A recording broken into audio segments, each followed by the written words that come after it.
अनेक पीढ़ियों ने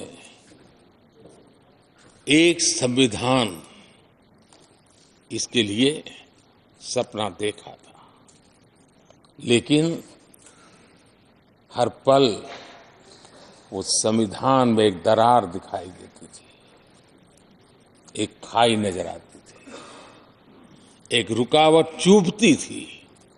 लेकिन इसी सदन ने धारा 360 आर्टिकल 370 हटा करके संविधान के पूर्ण रूप को उसके पूर्ण प्रकाश के साथ उसका प्रकटीकरण हुआ। और मैं मानता हूं, जब संविधान के 75 वर्ष हुए हैं, जिन जिन महापुरुषों ने संविधान को बनाया है, उनकी आत्मा जहां भी होगी जरूर हमें आशीर्वाद देते होंगे, ये काम हमने पूरा किया।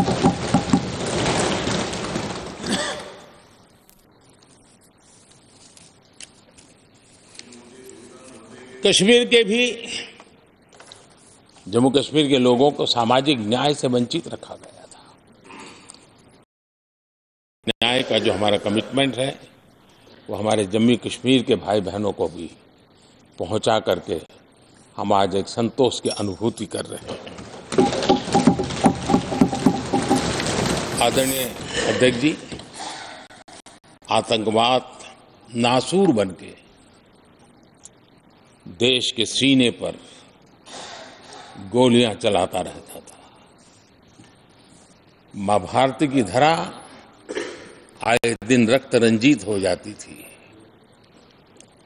देश के अनेक वीर होनहार लोग आतंकवाद के कारण बलि चढ़ जाते थे।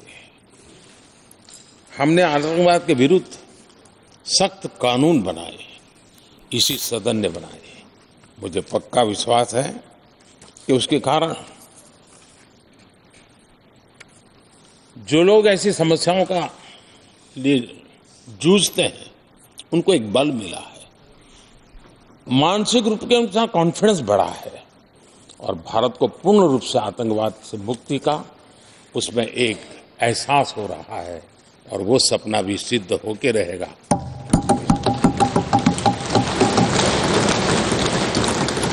हम 75 साल तक अंग्रेजों की दी हुई दंड संहिता में जीते रहे। हम गर्व से कहेंगे, देश को, नई पीढ़ी को कहेंगे, आप अपने पोते पोती को कह सकेंगे गर्व से कि देश 75 साल भले दंड संहिता में जिया, लेकिन अब आने वाली पीढ़ी न्याय संहिता में जिएगी। और यही सच्चा लोकतंत्र है।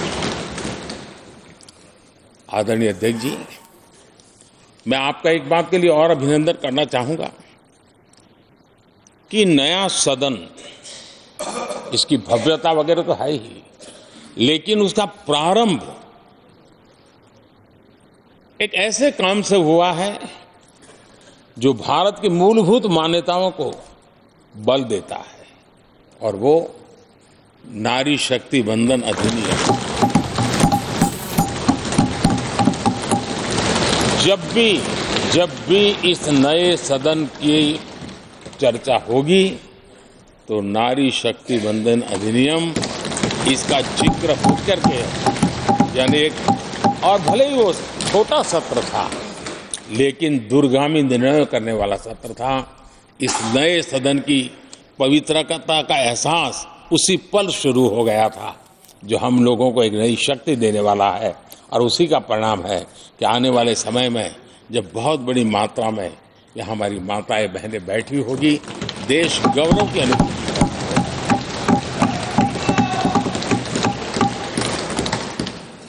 3 तलाक कितने उतार चढ़ाव से हमारी मुस्लिम बहनें इंतजार कर रही थी। अदालतों ने उनके पक्ष में निर्णय किए थे, लेकिन वो हक उनको प्राप्त नहीं हो रहा था। मजबूरियों से गुजारा करना पड़ रहा था। कोई प्रकट रूप से कहे, कोई अप्रकट रूप से कहे, लेकिन 3 तलाक से मुक्ति का बहुत महत्वपूर्ण और नारी शक्ति के सम्मान का काम 17वीं लोकसभा ने किया है। सभी माननीय सांसद उनके विचार कुछ भी रहे हो, उनका निर्णय कुछ भी रहा हो, लेकिन कभी न कभी तो कहेंगे कि हाँ, इन बेटियों को न्याय देने का काम भी करने के समय हम वहां मौजूद हैं। पीढ़ियों से होता यह न्याय हमने पूरा किया है और वो बहनें हमें आशीर्वाद दे रही है। आदरणीय अध्यक्ष जी, आने वाले 25 वर्ष हमारे देश के लिए बहुत महत्वपूर्ण है। राजनीति की गहमागहमी अपनी जगह पे है, राजनीतिक क्षेत्र के लोगों की अपनी आशा आकांक्षा अपनी जगह पे है, लेकिन देश की अपेक्षा, देश की आकांक्षा, देश का सपना, देश का संकल्प ये बन चुका है। 25 साल वो हैं जो देश इच्छित परिणाम प्राप्त करके रहेगा।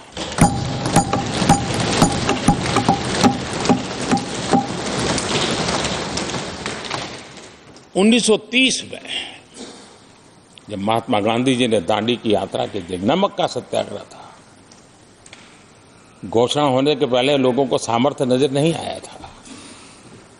चाहे स्वदेशी आंदोलन हो, चाहे सत्याग्रह की परंपरा हो, चाहे नमक का सत्याग्रह हो, उस समय तो घटनाएं छोटी लगती थी, लेकिन 1947 वो 25 साल का कालखंड, उसने देश के अंदर वो जज्बा पैदा कर दिया था। हर व्यक्ति के दिल में वो जज्बा पैदा कर दिया था कि अब तो आजाद होकर रहना है। मैं आज देख रहा हूं कि देश में वो जज्बा पैदा हुआ है। हर गली मोहल्ले में हर बच्चे के मुंह से निकला है कि 25 साल में हम विकसित भारत बना के इसलिए ये 25 साल मेरी देश की युवा शक्ति के अत्यंत महत्वपूर्ण कालखंड है और हम में से कोई ऐसा नहीं होगा जो नहीं चाहता होगा कि 25 साल में देश विकसित भारत न बने। हर किसी का सपना है। कुछ लोगों ने सपने को संकल्प बना लिया है, कुछ लोग शायद संकल्प बनाते देर हो जाएगी, लेकिन जुड़ना हर एक को होगा। और जो जुड़ भी नहीं पाएंगे और जीवित होंगे तो फल तो जरूर खाएंगे। ये मेरा आदरणीय अध्यक्ष जी, ये 5 वर्ष युवाओं के लिए बहुत ही ऐतिहासिक कानून भी बने हैं। व्यवस्था में पारदर्शिता लाकर युवाओं को नए मौके दिए गए हैं। पेपर लीक जैसी समस्या जो हमारे युवाओं को चिंतित करती थी, हमने बहुत ही कठोर कानून बनाया है ताकि उनके मन में जो सवाल या निशान था और उनको व्यवस्था के प्रति उनका गुस्सा था, उसको एड्रेस करने का सभी माननीय सांसदों ने देश के युवाओं के मन के भाव को समझ करके बहुत ही महत्वपूर्ण निर्णय किया है। आदरणीय अध्यक्ष जी, ये बात सही है कि कोई भी मानव जात अनुसंधान के बिना आगे नहीं बढ़ सकती है। उसको नित्य परिवर्तन के लिए अनुसंधान अनिवार्य होते हैं और मानव जात का लाखों साल का इतिहास गवाह है कि हर काल में अनुसंधान होते रहे हैं, जीवन बढ़ता चला गया है, जीवन का विस्तार होता गया है। इस सदन ने विधिवत रूप से कानूनी व्यवस्था खड़ी करके अनुसंधान को प्रोत्साहन देने का बहुत बड़ा काम किया है। नेशनल रिसर्च फाउंडेशन, ये कानून आमतौर पर रोजमर्रा की राजनीति की चर्चा का विषय बन नहीं पाता है, लेकिन इसके परिणाम बहुत दूरगामी होने वाले हैं और इतना बड़ा महत्वपूर्ण काम ये 17वीं लोकसभा ने किया है। मुझे पक्का विश्वास है देश की युवा शक्ति में इस व्यवस्था के कारण दुनिया का रिसर्च और का एक हब हमारा देश बन सकता है। हमारे देश की युवा के टैलेंट ऐसी है, आज भी दुनिया की बहुत कंपनियां ऐसी हैं जिनके इनोवेशन के काम आज भी भारत में हो रहे हैं, लेकिन एक बहुत बड़ा हब बनेगा, यह मेरा पूरा विश्वास है। आदरणीय अध्यक्ष जी, 21वीं सदी में हमारी बेसिक नीड्स पूरी तरह बदल रही है।